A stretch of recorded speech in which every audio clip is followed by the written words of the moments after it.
ഇത് അത്ഭുതങ്ങളുടെ രാത്രി.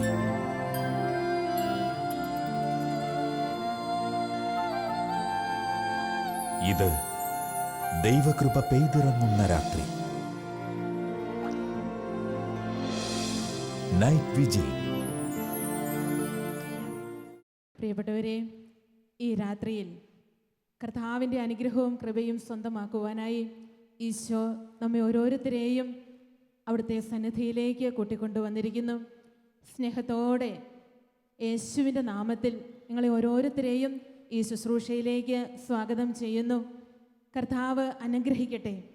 അതേ, വാഗ്ദാനങ്ങളിൽ വിശ്വസ്തനായ കർത്താവ്, പ്രവൃത്തികളിൽ കാരുണ്യവാനായ കർത്താവ് ഇന്ന് നമ്മുടെ ആഗ്രഹങ്ങളിലേക്കും പ്രതീക്ഷകളിലേക്കും പ്രാർത്ഥനാ നിയോഗങ്ങളിലേക്കും കടന്നുവന്ന് നമ്മുടെ കുടുംബങ്ങളിലേക്ക് കടന്നുവന്ന് അവിടുന്ന് ഇന്ന് നമ്മെ അനുഗ്രഹിക്കട്ടെ.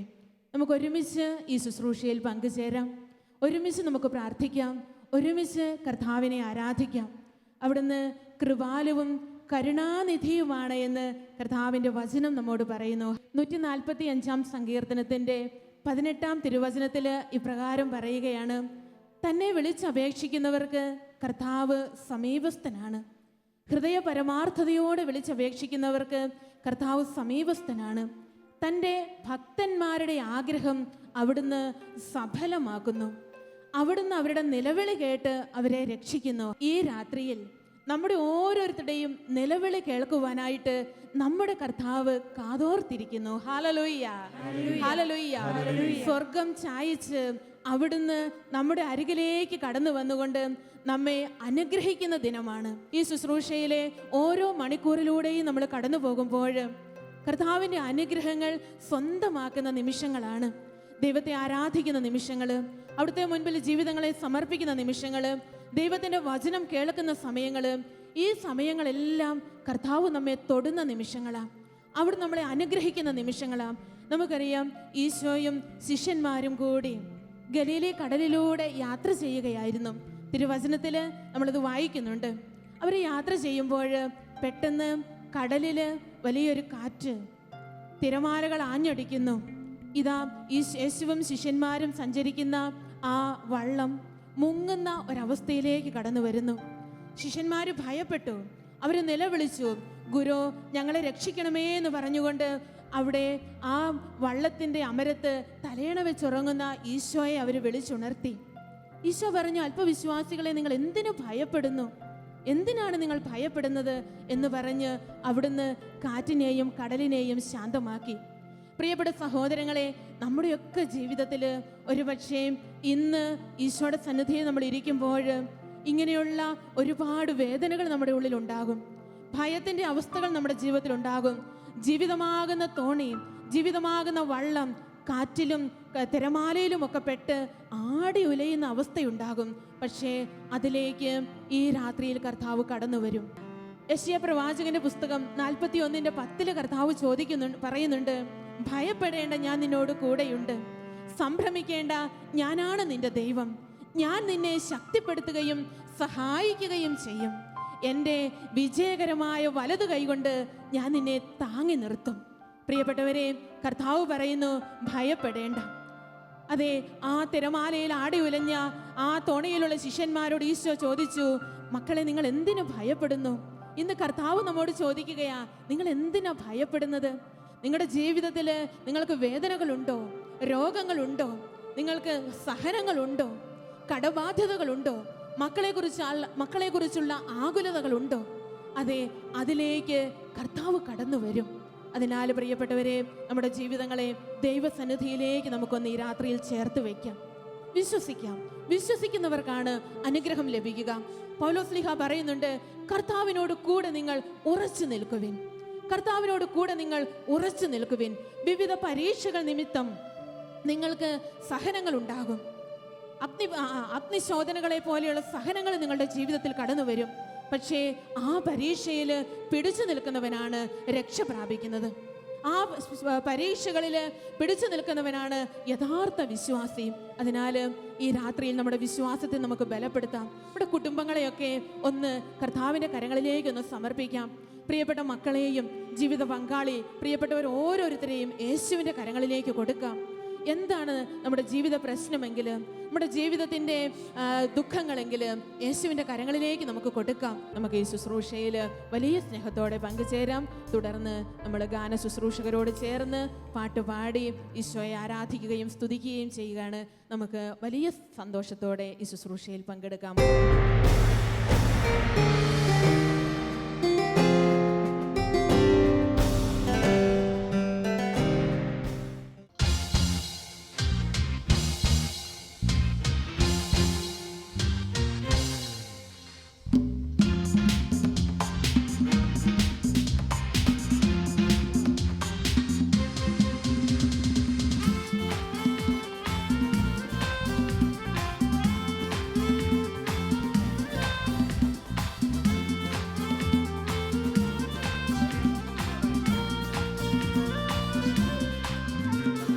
പറഞ്ഞാലാരും വിശ്വസിക്കാത്ത പ്രവൃത്തിയൊന്ന് ദൈവം ചെയ്യാൻ പോകുന്നു.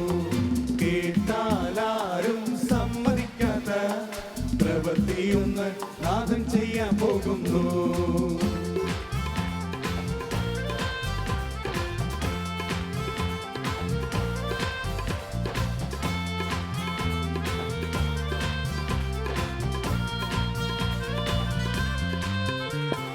പറഞ്ഞാലാരും വിശ്വസിക്കാത്ത പ്രവൃത്തിയൊന്ന് ദൈവം ചെയ്യാൻ പോകുന്നു.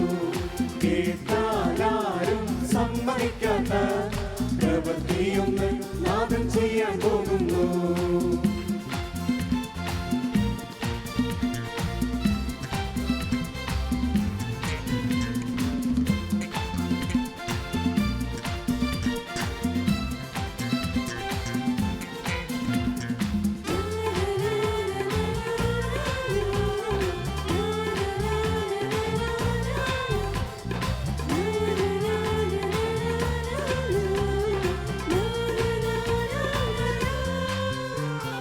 അതിശയമെന്ന് ജനം പറയും വിധത്തിൽ യേശു ഒരു പ്രവൃത്തി ചെയ്യും.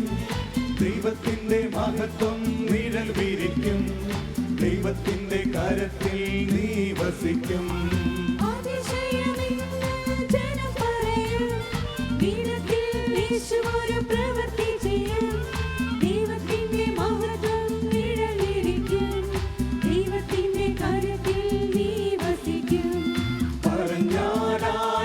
വിശ്വസിക്കാത്ത പ്രവൃത്തിയൊന്ന് ദൈവം ചെയ്യാൻ പോകുന്നു.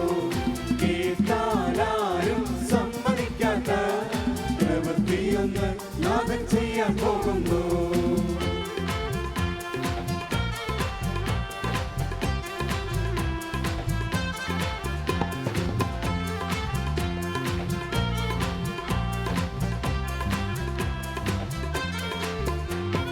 മാറിപ്പോകാത്ത ഒരു വലിയ കല്ല് നിന്റെ മാനത്തീരിക്കൊണ്ട് ദൈവ പൈതലേ.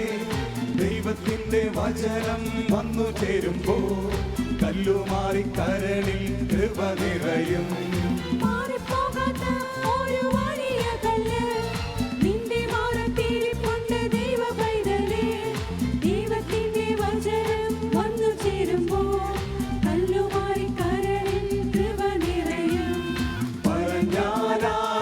വിശ്വസിക്കാത്ത പ്രവൃത്തിയൊന്ന് ദൈവം ചെയ്യാൻ പോകുന്നു.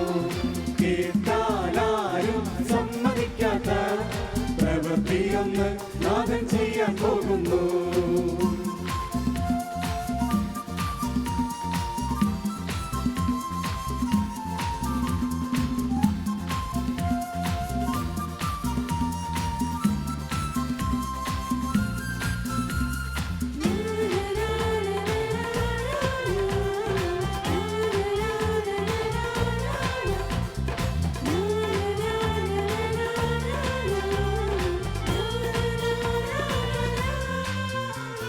ചെരിഞ്ഞിരിക്കും മതിലെന്നോ പൊളിഞ്ഞൊരു വേലിയെന്നോ നിന്നെ വിളിച്ച നിന്ദനം കേട്ടിടത്തു നിന്നെ ഉയർത്തി ഉന്നതനാം യേശു ഒരു പ്രവൃത്തി ചെയ്യും.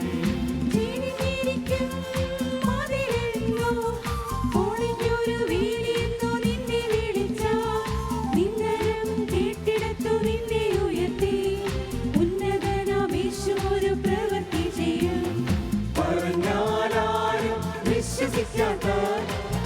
പ്രവൃത്തിയൊന്ന് ദൈവം ചെയ്യാൻ പോകുന്നു. കേട്ടാലാരും സമ്മതിക്കാത്ത പ്രവൃത്തിയൊന്ന് നാഥൻ ചെയ്യാൻ പോകുന്നു. പറഞ്ഞാലാരും വിശ്വസിക്കാത്ത പ്രവൃത്തിയൊന്ന് ദൈവം ചെയ്യാൻ പോകുന്നു. കേട്ടാലാരും സമ്മതിക്കാത്ത പ്രവൃത്തിയൊന്ന് നാഥൻ ചെയ്യാൻ പോകുന്നു.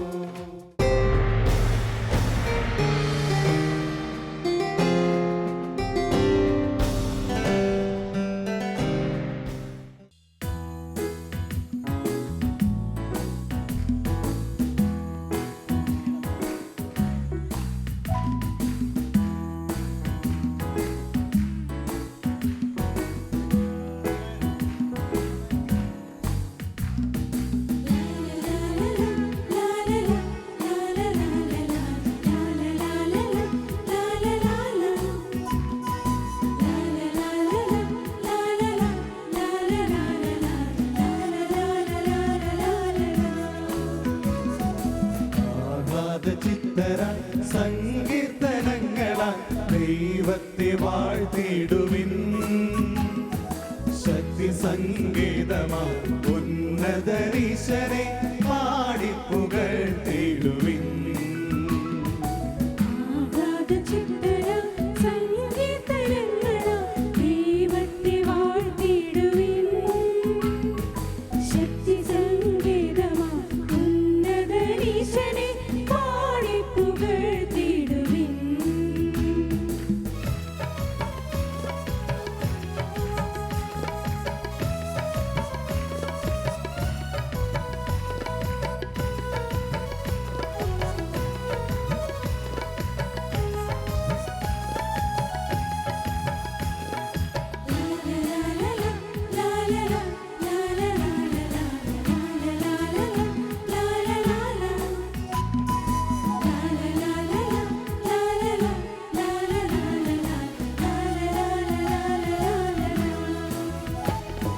തപ്പുകൾ കൊട്ടുവിൻ, കിന്നര വീണകൾ ഇമ്പമായി നീട്ടിടുവിൻ.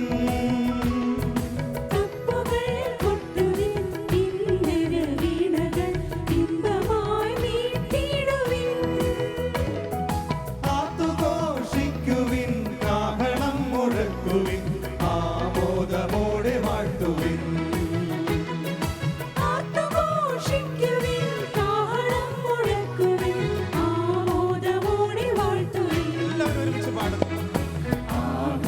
ചിത്തരാൻ സങ്കീർത്തനങ്ങളാൽ ദൈവത്തെ വാഴ്ത്തിടുവിൻ. ശക്തി സംഗീതമാ ഉന്നതരീശനെ പാടിപ്പുകഴ്ത്തിടുവിൻ.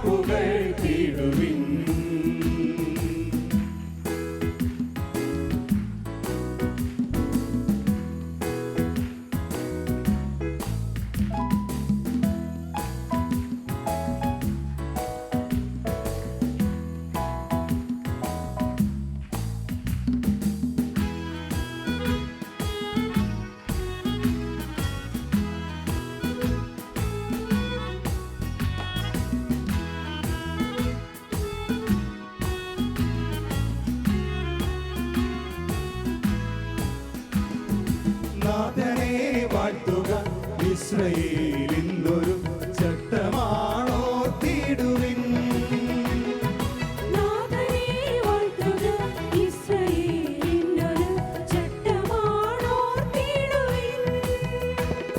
സ്തുതികളിൽ വാണിടും സർവശക്തനെ സദാ സ്തോത്രങ്ങളാൽ പുകഴ്ത്തുവിൻ.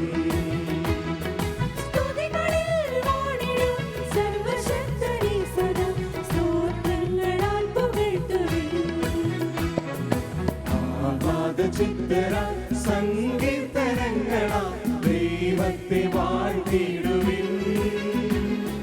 ശക്തി സംഗീതമാ ഉന്നതരീശനെ പാടിപ്പുകഴ്ത്തിടുവിൻ.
ചിത്തരാ